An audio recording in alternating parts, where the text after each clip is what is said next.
মানুষের জীবনে সবসময় কিছু না কিছু ঘটে চলেছে। কখনো ভালো কিছু ঘটে, আবার কখনো দুর্ঘটনা ঘটে। এবার যখনই কোনো দুর্ঘটনা ঘটে, মানুষ ঈশ্বরের কাছে প্রার্থনা করে যে হে ঈশ্বর, আমাকে রক্ষা করুন, এই বিপদ থেকে আমাকে উদ্ধার করুন। বা সে সেই সমস্ত দোষ চাপিয়ে দেয় নিজের প্রারব্ধ, নিজের ভাগ্যের ওপর। কিন্তু যদি আপনি গভীরভাবে ভাবেন, তাহলে প্রত্যেক দুর্ঘটনা, বাধা এবং বিপদ আপনার জীবনে শুধু একটাই উদ্দেশ্য নিয়ে আসে, আপনাকে আরো যোগ্য করে তোলার জন্য। যদি আপনাদের একটা উদাহরণ দিই, বর্ষার ঋতুতে যখন প্রচন্ড মাত্রায় বৃষ্টি পড়ে, ছাদ থেকে জল পড়তে থাকে, তখন আপনি নিশ্চিত করে নেন, স্থির করে নেন যে এবার আমি এই ছাদকে নতুন করে বানিয়ে তুলব, আরো শক্তিশালী বানিয়ে তুলব, আরো দৃঢ় বানাবো। আপনার জীবনে যখন কোনো অসুখ করে, তারপর আপনি জীবনে আরো সাবধানী হয়ে যান, আরো সতর্ক হয়ে যান, স্থির করে নেন যে এটা যেন দ্বিতীয়বার না হয়, ঠিক কিনা? এই বিপদ, এই দুর্ঘটনা, এই সংকট, এগুলো জীবনে আসবে আপনাকে আরো শ্রেষ্ঠ করে তোলার জন্য। এবার এটা আপনার ওপর। আপনি একে ভাগ্যের পরিহাস বলে মনে করবেন, নাকি ঈশ্বরের সংকেত মনে করবেন, যিনি আপনাকে আরো শ্রেষ্ঠ করে তুলতে চান? সিদ্ধান্ত আপনারই। আসুন আর আমার সাথে ভালোবেসে বলুন, রাধা রাধা। এই সংসারে যখনই দুজন মানুষ একত্রিত হয়ে কোনো সমস্যার বিষয়ে আলোচনা করেন, তখন হয় সবার শেষে কোনো না কোনো সমাধান বের করেন, বা কোনো না কোনো বিবাদ করেন। এই বিবাদ হলো মনুষ্য জীবনের সবথেকে বড় ঝামেলা, সবথেকে বড় সমস্যা। ভেবে দেখুন, এই বিবাদ কেন হয়? তখনই হয় যখন বার্তালাপ ঠিকমতো হয় না। আর বার্তালাপ ঠিকমতো কেন হয় না? কারণ বেশিরভাগ সময় মানুষ একটাই ভুল করে বসে। সামনের মানুষের কথা শোনেন, কিন্তু তার উত্তর দেবার জন্য, তার কথার মর্ম বোঝার জন্য নয়। কিন্তু যেদিন থেকে, যে মুহূর্ত থেকে আপনি এটা শিখতে শুরু করে দেবেন যে আমি অপরের কথা শুনব, কিন্তু সেটা বোঝার জন্য, তাকে উল্টে জবাব দেবার জন্য নয়, সেদিন থেকেই বিবাদের সমাপ্তি ঘটবে আর বার্তালাপ স্পষ্ট হয়ে যাবে। দেখুন, হয় সামনের মানুষের কথা বুঝতে শিখুন, বা নিজের বক্তব্য ভালোভাবে সামনের মানুষটাকে বুঝিয়ে বলুন। বার্তালাপ নাকি বিবাদ, আপনি কোনটা চান? সিদ্ধান্ত আপনার। আসুন আর আমার সাথে ভালোবেসে বলুন, রাধা রাধা। অনেক সময় আমাদের মনে এই ভাবনা আসে যে আমাদের নিরীহ স্বভাবের সুযোগ নিয়ে এই সংসারের মানুষ শুধু আমাদের দুঃখই দেয়। কতবার এমন মনে হয় যে আমরা সবাইকে সাহায্য করার জন্য এগিয়ে যাই, আর সকলে আমাদেরই দোষ দেয়। অনেক সময় এমন মনে হয় যে আমরা শুধুই সৎকর্ম করি, সকলের ভালো চাই, কিন্তু সকলে আমাদেরই বিষয়ে খারাপ কথা বলতে থাকে। দুঃখ হয়, কিন্তু আমাদের এটা ভেবে দেখা উচিত যে মানুষ আম গাছের গায়ে পাথর ছোড়ে, শাল গাছের গায়ে পাথর কেন ছোড়ে না? কারণ এই আম গাছে পাওয়া যায় মিষ্টি এবং সুস্বাদু ফল। অন্যদিকে শাল গাছ থেকে আমরা কি পাই? শুধুই কাঠ। তাই যদি আপনাকে কেউ কথা শোনায়, আপনাকে কোনো কিছুতে বাধ্য করার চেষ্টা করে, আপনার বিষয়ে অনুচিত কথা বলে, তাহলে নিশ্চয়ই আপনার মধ্যে এমন বিশেষ কিছু আছে যা তাদের মধ্যে নেই। নিজের মধ্যে আত্মবিশ্বাস বাড়িয়ে তুলুন, ধন্যাত্মক ভাব আনুন, সৎকর্ম করতে থাকুন। কোনো কটুতা এই মনে প্রবেশ করতে দেবেন না। এই মন সুপ্রসন্ন হয়ে বলবে, রাধা রাধা। এই হলো এক আম গাছ, আর খুব যত্ন সহকারে আমি এটা বড় করেছি। প্রথমে বীজ বপন করেছি, তারপর সিঞ্চন করেছি, তারপর এর থেকে অঙ্কুর বেরিয়েছে, তারপর দিন প্রতিদিন আমি এতে জল দিয়েছি। আস্তে আস্তে ওর পাতা বেরিয়েছে, তারপর ও একটা গাছের আকার ধারণ করেছে। এইভাবেই যদি প্রতিদিন আমি ওর দেখাশোনা করি, তাহলে নিশ্চিত রূপে এর শিকড় আরো দৃঢ় হবে এবং একটা বিশাল গাছের আকার ধারণ করবে, যার থেকে কিছু ডাল জন্ম নেবে, আর তাতে আমি পাবো কিছু মিষ্টি সুস্বাদু আম ফল। এবার আম তো সকলের প্রিয়, সকলের পছন্দের ফল, সকলে খেতে চান। কিন্তু আম পাওয়ার জন্য আগে আপনাকে সেই গাছের যত্ন নিতে হবে। যদি আপনি গাছ লাগিয়ে তারপর ভুলে যান, তাহলে সেই গাছের কি হবে? তার অস্তিত্বটাই মুছে যাবে, তাই না? আমাদের সম্পর্কগুলো কিছুটা এরকমই হয়। যদি সম্পর্ক জুড়ে আপনি ভুলে যান, তাহলে তার অস্তিত্বই মুছে যাবে। তাই শুধুই সম্পর্ক গড়বেন না, তাকে পালনও করুন। নিশ্চিত রূপে আপনার এই সম্পর্করূপী বৃক্ষের ডালে আনন্দের মিষ্টি সুস্বাদু আম ফল নিশ্চয়ই পাওয়া যাবে। তাহলে প্রত্যেক দিন প্রত্যেক সম্পর্ক পালন করুন, তার থেকে আনন্দ লাভ করুন। এই মন ভালোবেসে বলবে, রাধা রাধা। হাস্য, হাসি জীবনে অত্যন্ত মূল্যবান হয়। কথায় আছে যে হাসি এবং হাস্য আমাদের জীবনে ওষুধের মতো কাজ করে, আমাদের সুস্থ রাখে, আমাদের জীবনের অনুভূতিগুলিকে আরো সুন্দর করে তোলে। কিন্তু প্রত্যেক ওষুধের মতোই এর সাথেও এটাই হয়। প্রত্যেক ওষুধ সঠিক সময়ে, সঠিক মাত্রায়, সঠিকভাবে গ্রহণ করতে হয়। যদি এরকম না হয়, তাহলে এই ঔষধও শরীরের ক্ষতি করে দিতে পারে। এবার আপনি ভাবতে পারেন, হাসি থেকে কিভাবে ক্ষতি হতে পারে? আপনি যদি অন্য কারোর উপরে হাসেন, তাহলে হয়তো তার মনে কষ্ট হতে পারে, তার অন্তরের মিত্র হয়তো শেষ হয়ে যেতে পারে, আর অন্তরের শত্রু জেগে উঠতে পারে। কিন্তু এটাই যদি আমরা সকলকে সাথে এনে সকলের সাথে হাসি, তাহলে হয়তো আমাদের অন্তরের এই হৃদয়ের ভেতরে লুকিয়ে থাকা যে শত্রু, তা শেষ হয়ে যেতে পারে, আর অন্তরের বন্ধুসত্তা প্রকাশিত হতে পারে। ঠিক কি না? এবার আপনাকে উদাহরণ দিই। যখন দ্রৌপদী দুর্যোধনকে নিয়ে হেসেছিল, তখন তা মহাভারতের সৃষ্টির কারণ হয়েছিল। কিন্তু সেইখানেই যখন পার্থ আর মাধব একসাথে বসে মৃদুমন্দ হাসতেন, তখন ধর্ম স্থাপন করা হয়েছিল। তা আপনি কি চান? কাউকে নিয়ে হেসে তাকে আঘাত করতে চান, নাকি সকলকে একসাথে এনে তাদের হাসিয়ে তুলে ধনাত্মক প্রভাব ফেলতে চান? সিদ্ধান্ত আপনার। আসুন আর আমার সাথে ভালোবেসে বলুন, রাধা রাধা। সিংহ। কথায় আছে, সিংহ হলো বনের রাজা। কিন্তু যখন সিংহের তথা বনের রাজার খিদে পায়, তখন তাকেও বাইরে এসে কর্ম করতে হয়। কোন হরিণ নিজে সিংহের সামনে এসে এটা বলে না যে, আরে আপনি হলেন বনের রাজা, আপনি আমাকে ভোজন রূপে গ্রহণ করুন, আমি নিজের প্রাণদান করতে প্রস্তুত রয়েছি। এমন তো কখনোই হয় না।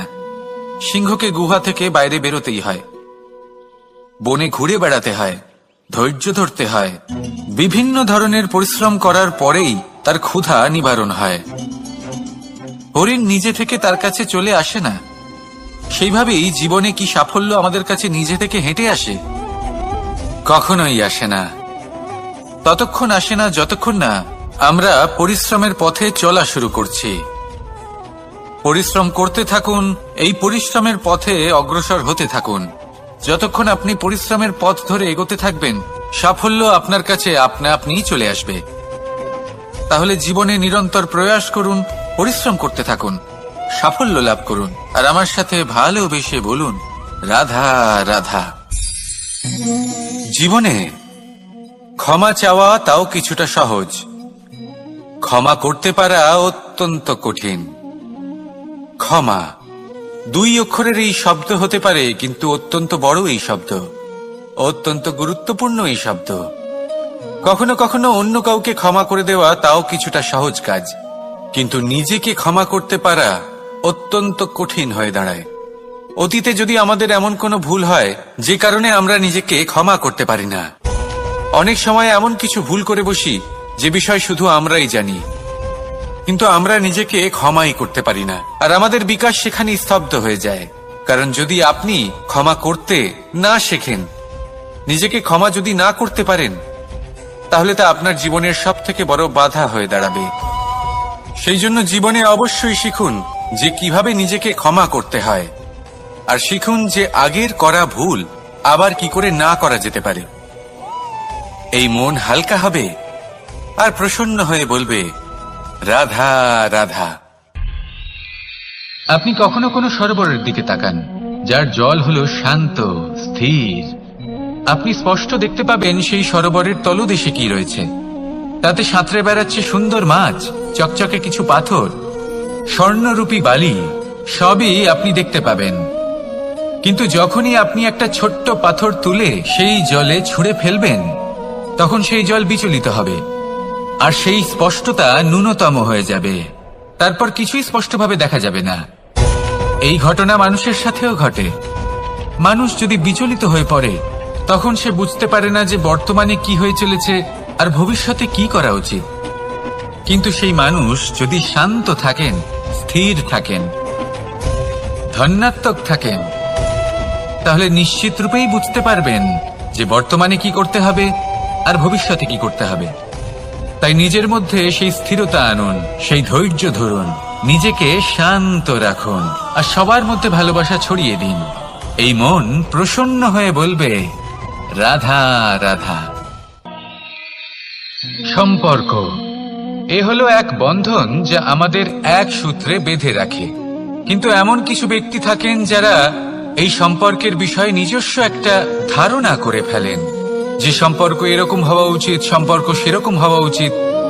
আমি এই সম্পর্কের জন্য কত কিছু করেছি এই ব্যাখ্যা করতে থাকেন, আর তার বদলে অনেক কিছু প্রত্যাশাও করেন। কিন্তু সত্য হলো এটাই যে সব সম্পর্ক একরকমের হয় না, কিন্তু প্রত্যেক সম্পর্কের একটা বিশেষত্ব থাকে। যেমন চোখ আর নাকের এই সম্পর্ককেই দেখুন। চোখের সব থেকে কাছে কে আছে? নাক আছে। কিন্তু এই চোখ দিয়ে এই নাককে আমরা দেখতেই পাই না। তবে কি ধরে নেব এই সম্পর্কের কোনো মূল্য নেই? এমনও নয়। ঠিক এইভাবেই যদি কোনো ব্যক্তি তার আবেগ আপনার কাছে ব্যক্ত করতে না পারেন, বা প্রকট করতে না পারেন, বা আপনাকে বোঝাতে না পারেন, তাহলে তার মানে এটা নয় যে তার সাথে আপনার সম্পর্কের তিক্ততা রয়েছে। এমনটা কখনোই নয়। শুধু চোখ আর নাকের এই সম্পর্কের মতোই হলো আমাদের জীবনে আমাদের আপনজনের সাথে সম্পর্ক। যদি কারোর ব্যবহার আপনার প্রতি অনুচিত হয়, বা যদি কেউ অনুপস্থিত থেকে থাকে, বা কেউ যদি আপনাকে বুঝতে না পারেন, তাহলে তার অর্থ এটা নয় যে আপনি সেই সম্পর্ক ভেঙে ফেলবেন। বুঝুন, আপনার জীবনে তার গুরুত্ব কোথায়, আর তার জীবনে আপনার। সম্পর্ক গড়ে তুলুন, তাকে পালন করতে শিখুন, একসাথে মিলে চলুন। এই মন সুপ্রসন্ন হয়ে বলবে, রাধা রাধা। প্রারম্ভ শূন্যের দ্বারা হয়ে থাকে। তা সে ব্রহ্মাণ্ডই হোক, পৃথিবীই হোক, আদি ইত্যাদিই হোক, সবাই নিজের অস্তিত্ব শূন্য থেকে লাভ করে। এই শূন্য যার নিজের কোনো অস্তিত্ব নেই, কিন্তু সে সকলকে অস্তিত্ব দান করে থাকে। আমাদের এই শূন্যের মতো হতে হবে। যে আমাদের সাথে যুক্ত হবে তাদের অস্তিত্ব অনেক বেশি প্রখর হবে, বিশাল হবে, শ্রেষ্ঠ হবে। কিন্তু যেই আমরা তাদের থেকে দূরে যাব, তারা আমাদের উপস্থিতির আভাস পাবে, আমাদের গুরুত্ব বুঝতে পারবে। শূন্যই হলো সূত্রপাত, শূন্যই হলো সমাপ্তি। শূন্যকে কেউ যতই ছোট মনে করুক, কিন্তু এই শূন্য অত্যন্ত গুরুত্বপূর্ণ। তাই এই শূন্যের মতো হয়ে উঠুন, আর আমার সাথে ভালোবেসে বলুন, রাধা রাধা। সাগরের ঢেউ সমুদ্র তটে ধাক্কা খেয়ে, পাথরের সাথে ধাক্কা খেয়ে তার আকার বদলে দিতে পারে।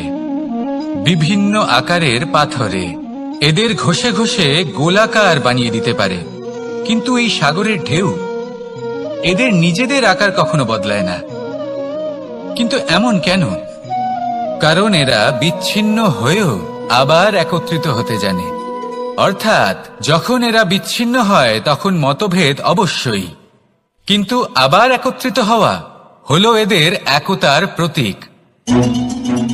দেখুন, ঝগড়াঝাঁটি, তর্ক বিতর্ক, মতভেদ এগুলো জীবনের অভিন্ন অঙ্গ, কিন্তু এদের কখনো মনে প্রবেশ করতে দেবেন না। যদি মনে প্রবেশ করেও ফেলে, তাদের মনে ঘর করতে দেবেন না, এদের বের করে ফেলুন। এই ঝগড়াঝাঁটি, তর্ক বিতর্ক, মতভেদ এদের সারা জীবন সাথে নিয়ে চলবেন না। যদি একসাথে নিয়ে চলতে চান, তাহলে সকলকে একসাথে নিয়ে চলুন, ঢেউয়ের মতো। একতায় বিশ্বাস রাখুন। একসাথে মিলে যদি এগোতে থাকেন, তাহলে অনেক দূর পৌঁছবেন। নয়তো শুধু দূরের কথা ভেবেই যাবেন। কি চান সেই সিদ্ধান্ত আপনারই। আসুন আর আমার সাথে ভালোবেসে বলুন, রাধা রাধা। এই সাগর হলো বিশাল। কথায় আছে যে জীবনের উৎপত্তি সাগর থেকেই হয়েছে। কথাটা ঠিকও। এই সাগরই আমাদের ভিন্ন ভিন্ন ধরনের বনস্পতি প্রদান করেন, মণি এবং মুক্ত প্রদান করেন। আমরা কতটা তুচ্ছ সেই বিষয়ে আমাদের উপলব্ধি ঘটান, আমাদের প্রেরণা প্রদান করেন, যাতে আমরাও সাগরের মতো বিশাল হয়ে উঠতে পারি। এই সাগরের অনেকগুলো গুণ আছে যা আমরা শিখতে পারি। আজ আমি কথা বলবো একটা বিশেষ গুণের বিষয়। বেশিরভাগ মানুষ মালিন্য, নোংরা পদার্থ, নোংরা বস্তু, অপদ্রব্য এই সাগরে ভাসিয়ে দেন। কিন্তু সাগর এই পদার্থ নিজের মধ্যে একত্রিত করে রাখেন না, এই সব নিজের ভেতর থেকে বাইরে বের করে দেন। এ হলো অত্যন্ত শ্রেষ্ঠ একটা গুণ। কিন্তু এই কাজকেও সার্থক করার জন্য সাগরেরও একটা তটের প্রয়োজন পড়ে, যেখানে সাগর এই সব বস্তু বাইরে বের করে ফেলতে পারে। আর মানুষও ভিন্ন কিছু নন। দেখুন, মানুষেরও তো একটা তটের প্রয়োজন পড়ে। এই তট, তিনি হয়তো আমাদের গুরু হতে পারেন, আমাদের মা বাবা হতে পারেন, ভাই বা মিত্র হতে পারেন, বা হয়তো সেই সমস্যাগুলি যার থেকে আমরা দূরে পালিয়ে যাচ্ছি। কারণ যখন আপনি এই সমস্যাগুলির সম্মুখীন হবেন, শেষ পর্যন্ত আপনি শিক্ষাই পাবেন। সব থেকে বেশি গুরুত্বপূর্ণ এই মনকে পবিত্র রাখা। আর তার জন্য একটাই উপায় আছে, এই মন তার মন্থন করা। যদি এই মনের মন্থন করেন তাহলে পূর্ণরূপে পবিত্র হবেন। আর এই মন, আপনি তো জানেনই, প্রসন্ন হয়ে বলবে, রাধা রাধা। নেকড়ে, নেকড়ের বিষয়ে আমরা সকলে জানি। ওরা খুবই নিষ্ঠাবান এবং অত্যন্ত সতর্ক থাকেন। ছোট ছোট মূর্খতা করে বসেন। এনারা হাড় চিবোতে খুব ভালোবাসেন, কিন্তু চিবোতে চিবোতে এদের মাড়ি ছড়ে যায়, সেখান থেকে রক্তপাত হতে থাকে। সেই রক্ত ওনারা পান করেন, আর ওনাদের মনে হয় এই রক্ত হাড় থেকেই পাচ্ছেন। ওনারা ভাবেন যে এই হাড় চিবিয়ে আমরা আনন্দ লাভ করছি, কিন্তু আসল সত্য হলো এটাই যে ওনারা নিজেদেরই ক্ষতি করছেন। আমরা মানুষ, আমাদের সাথেও এমনটাই হয়। কখনো কখনো ভুলবশত আমরা এমন কোনো কাজ করি, আর আমাদের মনে হয় যে আমরা বাইরে থেকে আনন্দ লাভ করছি, কিন্তু সত্য হলো এটাই যে আমরা শুধুই ক্ষতিগ্রস্ত হচ্ছি। এটা হলো খুব বড় একটা শিক্ষা যা আমাদের শেখা উচিত। তা হলো এটা যে আমাদের বোঝা উচিত যে কখন আমরা লাভবান হচ্ছি আর কখন ক্ষতিটাকেই লাভ বলে মনে করছি। এই শিক্ষা যদি আপনি প্রাপ্ত করতে পারেন, তাহলে এই সংসারে আপনার থেকে বেশি প্রসন্ন আর কেউ থাকবেন না। তাহলে আসুন আর আমার সাথে ভালোবেসে বলুন, রাধা রাধা। মানুষের জীবনে তিনটি গুণ অত্যন্ত প্রয়োজনীয়: শ্রদ্ধা, বিনম্রতা, যোগ্যতা। যদি জ্ঞান লাভ করতে চান তাহলে শ্রদ্ধার প্রয়োজন, যদি মান লাভ করতে চান তাহলে স্বভাবে বিনম্র হওয়া প্রয়োজন, আর যদি মনোবাঞ্ছিত স্থান লাভ করতে চান তাহলে যোগ্যতার প্রয়োজন। বিষয়টা সহজ। শ্রদ্ধা আপনাকে জ্ঞান দেবে, নম্রতা আপনাকে মান, আর যোগ্যতা উচিত স্থান দেবে। কিন্তু যদি আপনি এই তিনটি গুণ সম্মিলিত করেন তাহলে এমন কিছু লাভ করবেন যা এই সব কিছুর থেকে অনেক ঊর্ধ্বে। সম্মান। আর এ হলো সেই সম্মান যা প্রত্যেক মানুষের নিজের জীবনে লাভ করতে চেষ্টা করা উচিত। কারণ এই হলো সেই সম্মান যার কারণে আপনি চলে যাওয়ার পরেও এই সংসার আপনাকে ভালোবাসবে আর মনে রাখবে। আসুন আমার সাথে ভালোবেসে বলুন, রাধা রাধা। বনের মধ্যে যদি আপনি কোনো বিষাক্ত সাপ দেখেন তাহলে কি করবেন? আপনি তখনই তার থেকে দূরে পালাতে চেষ্টা করবেন। আর এটা কেন করবেন? নিজের রক্ষার্থে। এই কথা আমি নয় মেনে নিলাম, কিন্তু নিজের জীবনে এটা করেন না কেন? আপনি যেখানেই যান, যে স্থানেই যান না কেন, প্রত্যেক সময়ে প্রত্যেক মুহূর্তে এমন বিষাক্ত সাপ আপনি অবশ্যই খুঁজে পাবেন। আর সেই সাপ নয় যাদের আপনি বনে খুঁজে পাবেন, এরা হলো সেই সাপ যা আপনাকে পাপ করতে বাধ্য করবে। আপনার অন্তরের বাসনা, ক্রোধ, অহংকার, লোভ, ঈর্ষা এদের বৃদ্ধি ঘটাবে। দেখুন, বনের এই সাপ আপনাকে একবার ছেড়ে দিতেও পারে, ছোবল নাও মারতে পারে, কিন্তু এই যে পাপরূপী সাপ আছে তা অবশ্যই ছোবল মারবে। কর্ম যদি করেন তাহলে অবশ্যই ফল পাবেন। সেই জন্য যখনই কোথাও যাবেন, যদি এমন কাউকে দেখেন, যদি এমন কিছু দেখেন যে আপনাকে পাপ করতে বাধ্য করছে, তাহলে সেই মুহূর্তে সেখান থেকে পালিয়ে যান। যেমন বনের সাপ দেখে আপনি পালাতে থাকেন। সৎকর্মের রক্ষা অত্যন্ত আবশ্যক।